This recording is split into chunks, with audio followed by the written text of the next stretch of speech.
morning, Sister Theresa. Good morning, Theresa Joe. Nightingale, yes. AKA Sister Lawrence Christine. Lawrence Christine. Was that after your mother and It father? was after my mom and my dad. And Utica born, correct? No, I was born in West Terre Haute, Indiana. Well, tell I'm me. a Hoosier. Yes, so am I. Are you really? Yes. Oh, good. West Terre Haute. God bless you. My father, when he was a young man, worked at the Providence Sisters coal mine. Oh, my.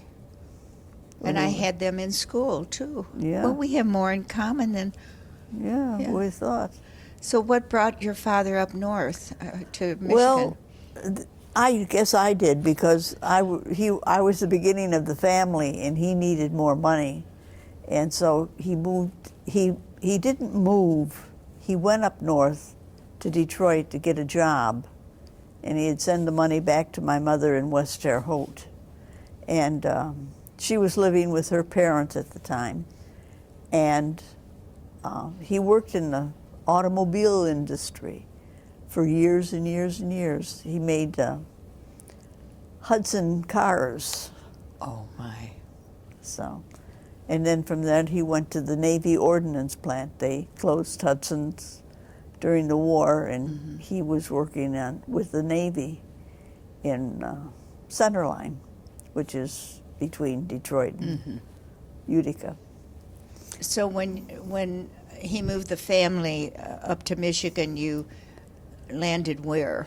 In Detroit, and on the east side, not far from where Dominican High now stands, at Assumption Grotto. And I went to kindergarten there and began first grade there. So And was that the Racine Dominicans? I wouldn't know. I don't remember. You weren't there that long. to No, I begin was with. only there in kindergarten. Just kindergarten. And so tell me how you got to Utica. Well, right after the war, the Depression, he bought 5 acres of land out in Utica because they couldn't afford the rent in Detroit anymore. And so he bought 5 acres and built a house, a little teeny house, and it's still standing. Oh, My how mother, dear. nobody lives in it. That we sold it a long time ago. But it was big, and it had 3 small bedrooms, one for the girls, one for the boys, and one for my mom and dad, and a kitchen and a living room. And he added on as time went on, you know, so that as the family grew, they would have a little bit more space. Well, with 5 acres, did you grow anything or We have gardens? were what we would call today truck farmers, which we grew stuff for ourselves. So we would grow all the vegetables, and we even tried to grow peanuts, which was pretty good. Oh, great. But we just used the vegetables for ourselves. Mother canned, and of course, we kids had to help her, and we'd take after she canned everything, we would take the canned corn or canned whatever Tomatoes. tomatoes, tomato juice. My aunt from Detroit loved tomato juice, so she would come out every Sunday with her boyfriend, and they would have Sunday morning breakfast, homemade sausage, which we made ourselves, and she loved our tomato juice. So we'd have to crawl underneath the house and get the tomato juice. That's the only way you could get in. We kids had to do it because Mother couldn't get down and crawl in a little tiny window. And that's where they kept the canned goods. My father built shelves along the wall and all the way around the house underneath. And we kept our canned vegetables and meats and We canned our own pork, you know. Well, that kept them cold. Is that correct? It kept them from freezing, from the spoiling. Yeah. spoiling. But and then in the one corner, we would have a pile of potatoes, and we would plant the carrots back in the earthen ground that was down underneath the house. My. So I'm getting hungry just you talking about it was very that. good stuff. I tell you. How did you get to school if you lived so far away from town and all? Well, my father drove us when he had to go into the factory to work. He would drive us. We'd leave about 5 o'clock, and we'd get to school about 5:30 in the morning. And then he would leave us. He would leave us there, and he'd pick us back up at 4 o'clock in the afternoon or 5 o'clock in the afternoon, whatever time he got off work. Well, was there anyone else at school at that hour? Or were the sisters, I presume it was a Catholic school, correct? St. Lawrence's in Utica. St. Lawrence. And our family and my godparents' family were the only two families there, and anybody else who came, we just You mean ousted them. the children? Yes, we were the only children. Where were you? I mean, where did you Well, get shelter? The church was open, which was in the basement of the school. The church was on the first floor in the basement, and the school was on the second floor. And so we would be downstairs or on the stairway between, and we'd be there from 5:30 probably until 8 o'clock when Mass started. The kids, then other children were coming. So you did your homework while you were waiting. We caused trouble. We'd cause trouble. Yes. So did you have your school years, grade school years at Utica? Yes, ma'am. Mm-hmm. Did you have a favorite teacher? Well, I liked Sister Marie Eleanor. Oh, yes. She was a dream. Yeah. Yeah. She would swish down that hallway, cape flying, cloak flying, I guess we call them. Yes. Did they have a nickname for her? No, we did not have a nickname for her. Yeah, children usually did, as I recall. My name was Margaret Eugene. They called me Margaret Blue Jeans. I don't remember hearing anybody call her nicknames. Did you go to high school with the Adrian Dominicans? No, there was no school there at the high school at the time. So I went to the Utica High School, Utica Public High School, for a year, and then I went to St. Mary's with the IHMs over in Mount Clemens for a year. Wonderful. And a half, I guess it was. And then I stopped school and told my father I would help him out because he was rather sickly, but he was just starting a new business, a gas station business. So I would go in and work for him. Beautiful. And he would pay me $5 a week, big spender. And as I did that, you know, it was during the war and you had all these tires. When the guys would bring in flat tires for their trucks, here I'd have to take it all apart. And you think they would help me? Here I'm a frail little lady. And no way. They just sat back and enjoyed every moment that they could watch me work. But I worked there for a year, and then I entered. You must know the insides of the car then. Well, I used to. Mm-hmm. I could take it apart and put it back together, but now cars are computerized. And So your escape was to the convent? not really. No. I told him I'd give him a year and then I was going to enter the convent. And at that time I thought I'd enter the Maryknolls because they would see the world. Yes. And I wanted to see the world. But I entered the Dominicans because those are the only nuns I really knew, the Dominicans. And it's been, you know. Well, who helped you prepare for entrance? Sister Marie Eleanor and Sister Odile. Oh, deal. Yeah. Oh, my. Of happy memory. Yeah. Yes. Oh, that's wonderful. So, And tell me this. When did you enter? I should say, may I ask your age at this point? my age is 85, going on 85. 86. So you were born in 1930. 30. 30, yes. Who are some of the women that were in your crowd? Jean Burns, Shirley Tilk, Shirley Hymas, Janet Persick, Mary Sene, Marcine Clem. Quite a few around here. Oh, yes. We're all here excepting one of us. Mm-hmm. Shirley Hymas is still out in the world. Yes. She doesn't know what she's missing. Oh, yes, she does. Oh. That's why she's still out in the world. Oh. So. Well, God bless her. Then your first mission was in Detroit, wasn't it? My first mission was St. John's in Albion, Michigan. Oh. I was a catechetical teacher at that time, and I lived with Pancratius and Marie Gabriel. I used to call them my grandmother and my great-grandmother. Here, this kid was with them.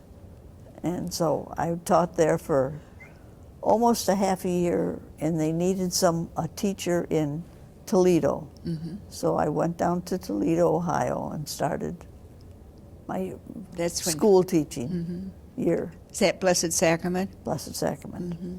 And Helen Patrick was my principal. Oh, our recently deceased Sister Helen Patrick. Oh, well, what a gift. Yes. What a gift. Then from there, was it St. Lawrence? No, if from there I can't went, get you to St. Lawrence. How am I going to get you to St. Lawrence? St. Lawrence, Utica? St. Yes. Lawrence, I never taught in St. Lawrence, Oh, Utica. Detroit. Wasn't there a Detroit St. Lawrence? There was a Detroit. I went to Owasso and taught at St. Paul's for maybe 6 years. Sister Helen Rita was the principal there, so we had a good time. And from there, I went to St. Lawrence's in Detroit. And from there, What was your favorite grade as a teacher? kindergarten. Oh, I enjoyed kindergarten. and why is that? Well, you could see the children, the growth in the children, more than in any other grade, because they came not knowing anything. And when they left kindergarten, they knew the world. They knew how to read and write their name and color and stay in the lines if they could. And I think it was the most rewarding time, teaching time. And I did that at St. Anne's just before I retired. There was a book written, Everything I Learned in Kindergarten. That's right. So you're giving affirmation to that? I'm giving affirmation to that. Yes. Everything I know, I learned in kindergarten. Yes. And the was it Lewis, Virginia, that was the principal? Oh, Lewis, Virginia was principal at St. Lawrence's. And a crazy story that happened there. I had second grade, and the first day I was there, this boy that was in second grade, who was as big as I was, tall as I was, said to me, if you want get this class in order, you have to stand on the little chairs and make them obey you. I says, I'm not going to do that. And then one day he says, I don't like doing all this work, and I'm going to tell Big Louie on you. And I thought, oh, who's Big Louie? Who's Big Louie?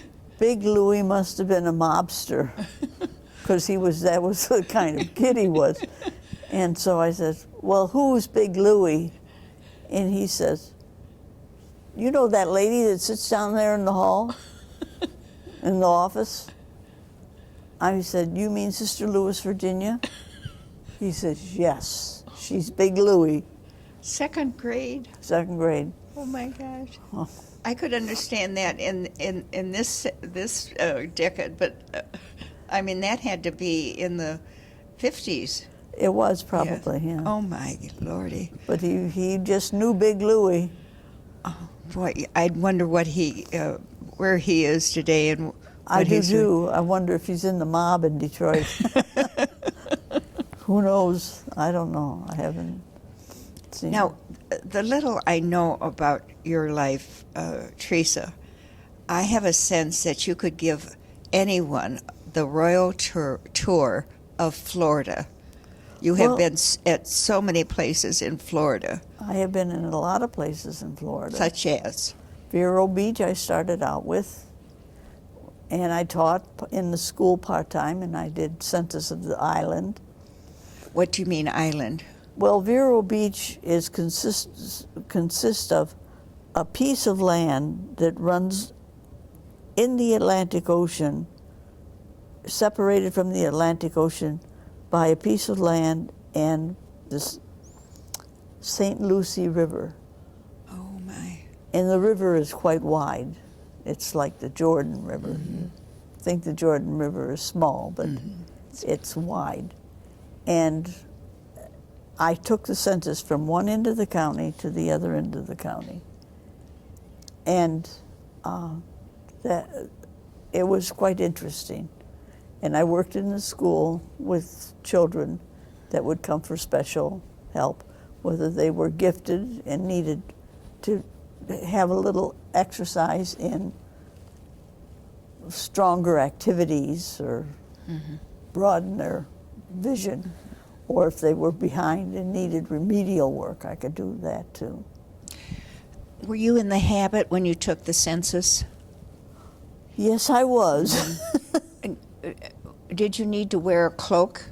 No, Because you lived in Florida. that's right. We were always jealous of the sisters in Florida. They didn't need to wear a cloak. Yeah, I didn't need to wear a cloak. And so when I'd drive my big old car down on the beach in the sand to get to these houses that were like back in the woods, I get stuck in the sand and had to get down on my hands and knees and dig myself out. There's nothing out there. So, Oh, thank God you knew so much about cars. well, I knew how certain things that you had to do. What was your favorite mission in Florida? I think Vero Beach probably was. Vero Beach. Yeah.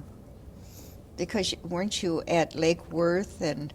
Well, my brother lived in Lake Worth, but I was at St. Anne's in West Palm Beach, which wasn't far. It was close.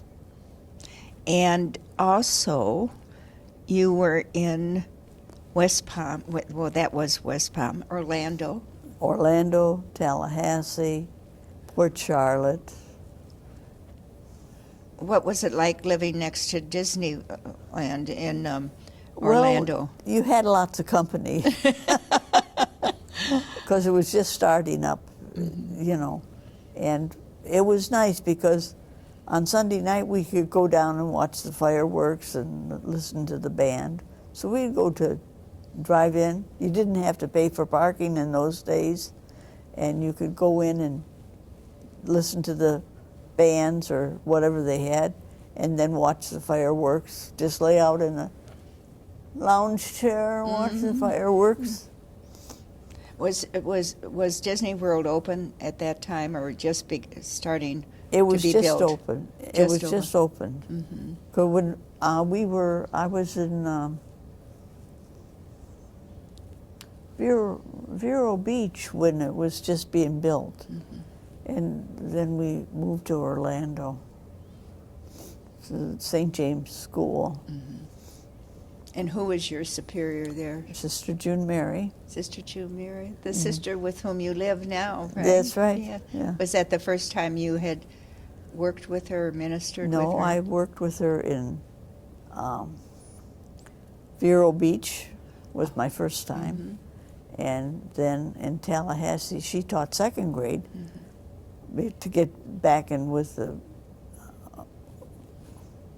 what teachers went through. And then we went to Orlando, St. James, and she was principal there. And then she was principal at St. Helens in Port Charlotte. So, Now, Port Charlotte is on the Gulf. eastern, the Gulf side of Florida, yes. Mm-hmm. And that was, you were there in the 60s, were you not? Or early it could 70s? have been. Yeah, it could early have been. 70s, Yeah. yes. But I know your ministry there was quite unique. Would you Well, we taught share it in a that? school for 1 year. I taught it in a school, and June Mary was principal. And then we could see that they had a great need in the county for remedial work, because none of the schools had any help for these poor kids who couldn't do anything.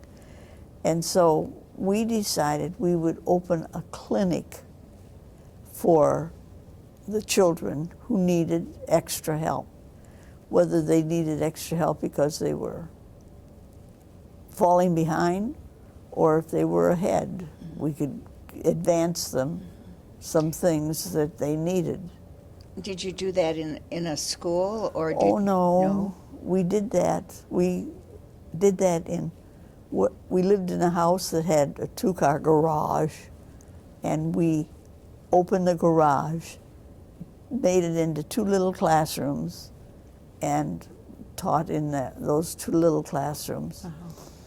And then the man who owned the house wanted to come and live in the house, so we had to find another place, and we found a storefront.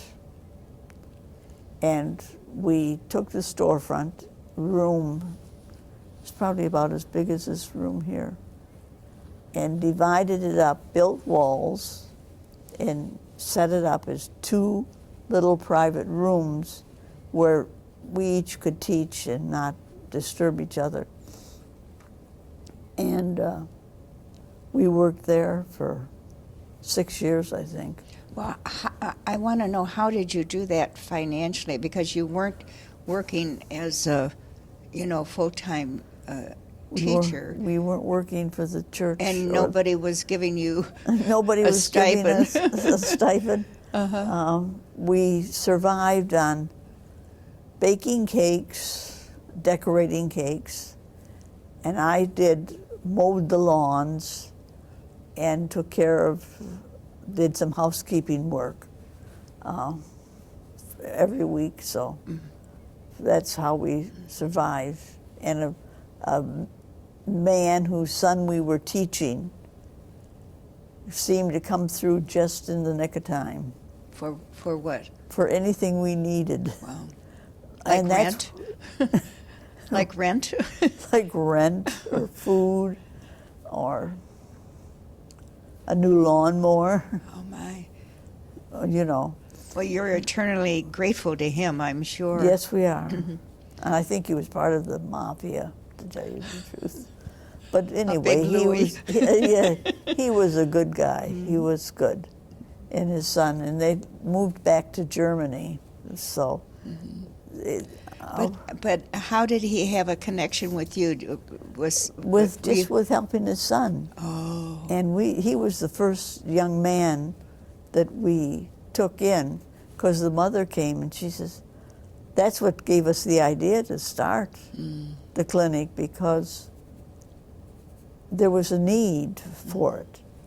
And, then we started taking adults that came and asked. Adults? Well, there was Like one, a literacy center, like our current Yes, literacy centers? yes. And there was a lady that had polio when she was a youngster. And the school in Punta Gorda, the high school in Punta Gorda, had 2 stories. She couldn't get upstairs to the second story, so she only could go to freshman. And she really never learned to read now. Can you imagine? Oh, wow. But she wanted to read. Her goal in life was to read a novel.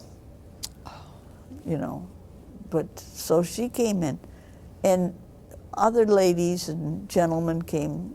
that needed help because they couldn't read.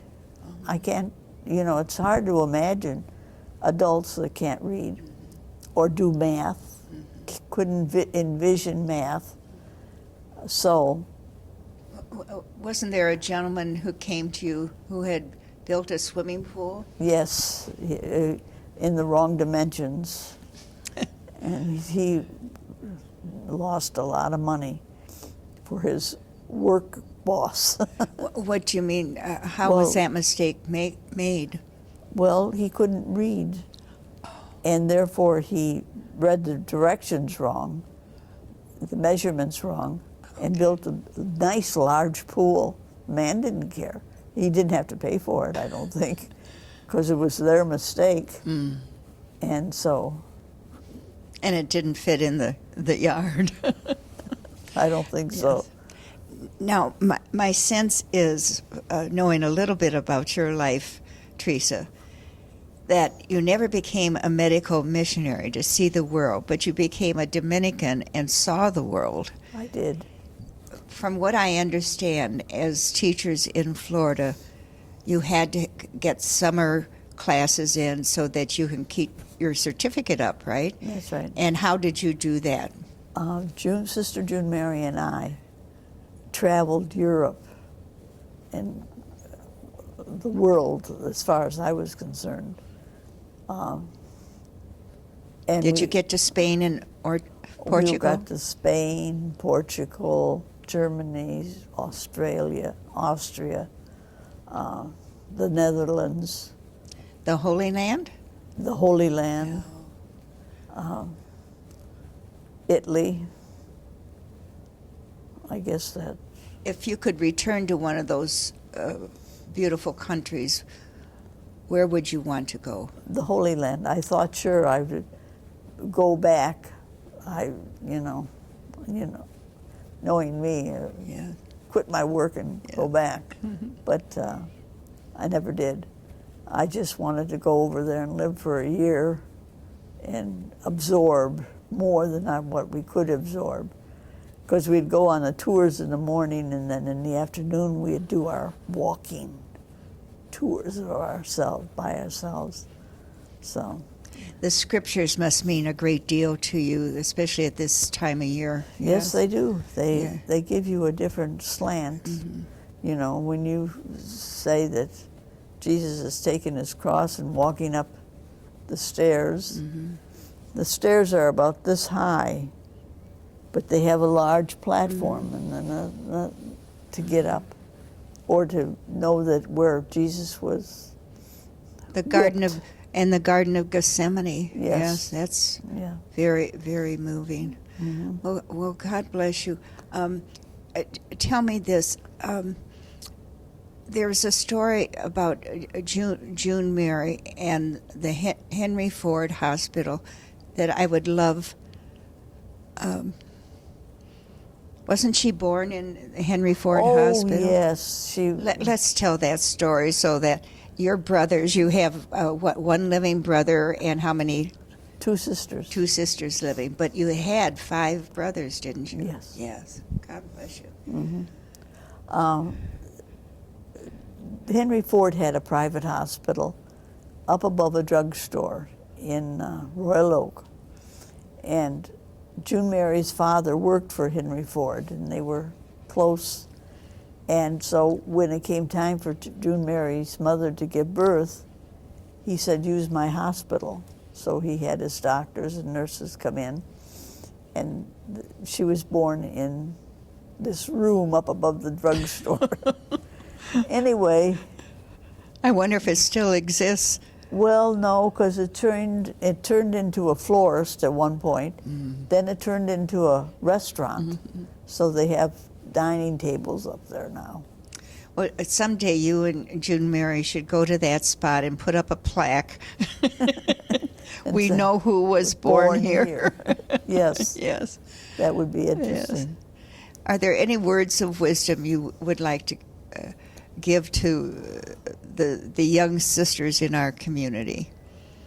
Just live and enjoy it. Live and enjoy it. God bless you.